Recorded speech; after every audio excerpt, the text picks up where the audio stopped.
আইৰ বুকুৰ কোলাৰ মৰম, পিতাইৰ হাতৰ পৰশ, পখিলা খেদা বয়স, আকাশ চোৱাৰ সময়।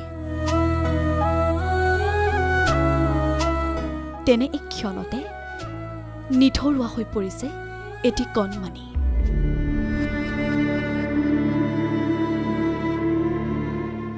আজি আমি দেখুৱাম এটি কণমানিৰ কৰুণ জীৱন গাথা।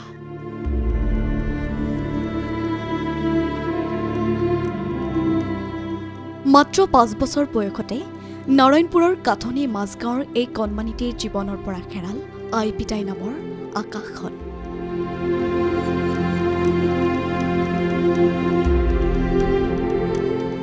পিতৃ মাতৃ দুয়োকে হেৰুৱাই সম্প্ৰতি নিথৰুৱা হৈ পৰিছে ৫ বছৰীয়া কণমানিটো।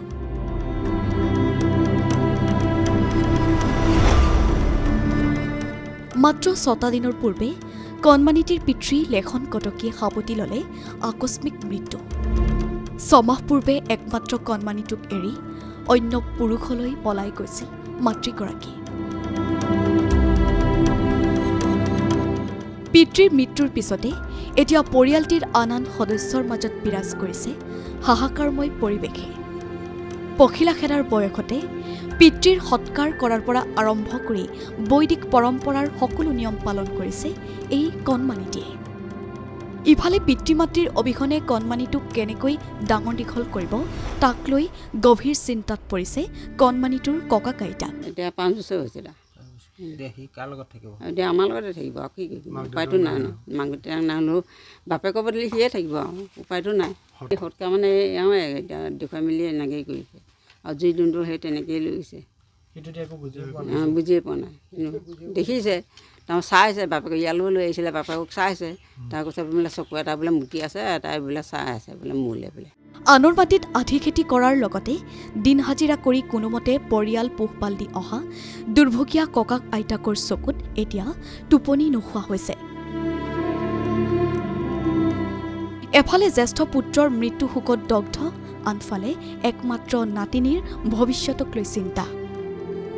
এক অনাকাংক্ষিত ভৱিষ্যতৰ কথা ভাবি এতিয়া মূৰে কপালে হাত দিছে ককাক আইতাকে।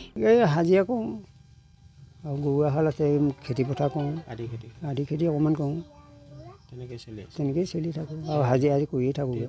এতিয়া দেউতাকো ঢুকালে, মাকো পলাই গ'ল, বেলেগ এজনে গুচি গ'ল। এতিয়া নাতিটো এতিয়া পুহিবলৈ আমাক কিবা এটা সাহাৰ্য কৰিব লাগিব। হয়, আমাৰো বয়স হৈ আহিছে, মৰিবলৈ বেছিদিন নাই। গতিকে গভৰ্ণমেণ্টৰ পৰা কিবা এটা সাহাৰ্য পালে বা লোৱাটোৰ কাৰণে আমি ভাল পাওঁ।